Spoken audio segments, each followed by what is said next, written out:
Travel is something that every dungeon master has been challenged with, and is something that has been attempted to be solved over and over and over again. But the problem with travel is everyone is looking at it all wrong. You see, when someone thinks about travel, they think about those long stretches of nothing. And they're right, that is what travel is mostly, long stretches of nothing that lead to your destination. But in storytelling, we have an issue where we cannot simply say that the heroes traveled for many days and many nights, then arrived at their destination.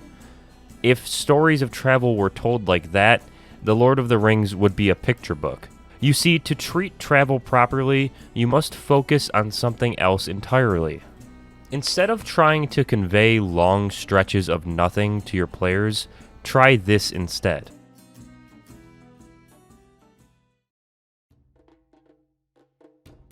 So, when you're trying to make something of travel, what you are essentially doing is trying to take all of that nothing and intersplicing it with some things. When your party is running through a city to stop an assassination, don't describe how they just run for an hour or two straight through and gain a level of exhaustion. Instead, describe to them how they run for about 45 minutes, and during their mad dash, a cart pulls out in front of them, and everyone must make a dex save to not crash into this cart head-on and take some damage. And then describe how they continue to run through thick crowds and may choose to take an athletics check to push through the crowd, but also gain a level of exhaustion from overexerting themselves doing that. And also, your players may think of other interesting things to do in these skill checks that you don't think of. So you allow them to do that, and then even more than you thought, they are still engaging with the game. Make the travel part of the game and no one will complain. And in small instances like running through a city, or crossing a river, or traveling to a town just a few miles away, the small somethings that you need to put into the nothing are as simple and short as descriptions of interesting sights to set the mood, or quick skill checks that keep your players' attention but have little effect on the game in the grand scheme. But the effect that these little somethings will have on your game is keeping the action up and keeping your players engaged with your descriptions. Too often do descriptions go in and out of players' ears without any real understanding. So during travel, if you slip skill checks and other somethings into descriptions and your players aren't listening, instantly failing those checks for them is an easy way to get your players to keep their attention on the game that you work so hard to create. But please always remember to keep these punishments lighthearted and definitely non-deadly. Remember that these little somethings are purely here to convey a passage of time and to keep your players engaged. The goal is always to make the game more fun. Never forget that.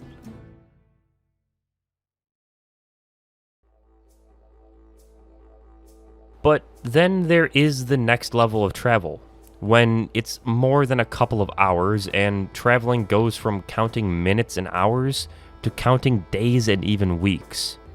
And you may be surprised, but if you want your players to feel as though it has taken them days and days of travel to reach somewhere, telling them that they are weary from their days of travel is not going to work. But what you can do is put even bigger somethings into all of that nothing that your players have been doing traveling between these locations. And that big something is going to be a whole session of D&D. Let's think about it realistically for a second. When have you ever been on a journey that has lasted days and never stopped for a rest? Traveling is exhausting, and keeping your traveling adventurers locked in a carriage for days on end is simply unrealistic. Either your party is too bloodthirsty, too poor, or too anxious to just sit and wait to be at their destination. So, more realistically, I would say for long journeys, your party may stop into different towns on their journeys looking for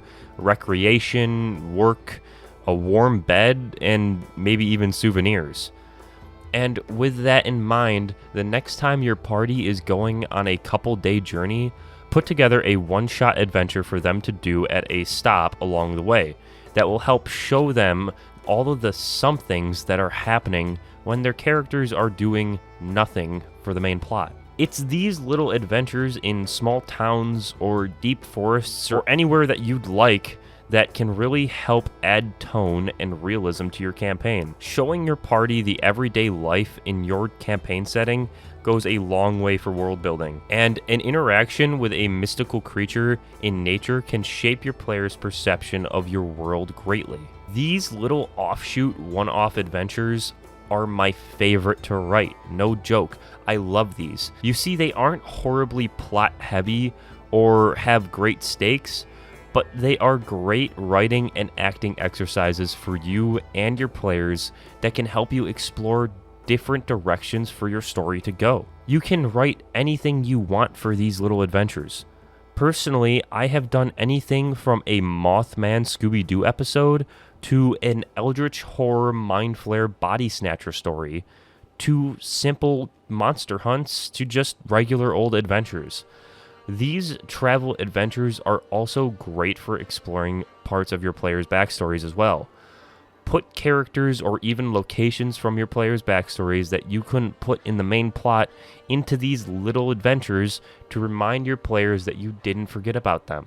These adventures are also where you as a DM can use the greatest aspect of storytelling: setup and payoff. If you want your players to think you are a genius, come the end of your campaign, take some of the events in these travel adventures and bring them back to actually mean something greater than they originally did. For example, my Mothman adventure had a magical child of great power kidnapped by the Mothman that ended up being a descendant of Vecna himself. And in the Mind Flare story, my players didn't really finish the job. So when they killed a dragon the town over, the Mind Flayers exacted a terrifying revenge.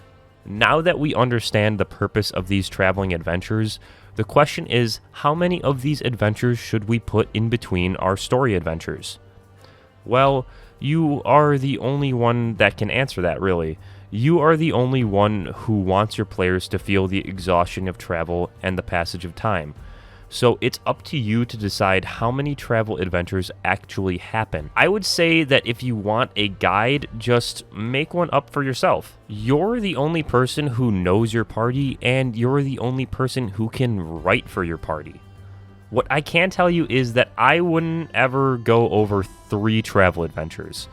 It doesn't matter the distance your players are traveling, you just cannot disconnect your players from the main story for 3 whole adventures, because it would do just that, disconnect your players from the story, and they will end up forgetting why they even went on a journey in the first place, and then roleplay will surely suffer. And another word of warning before I go, I will say that you should just never ever have your characters travel back the exact same way they came when their travels are done.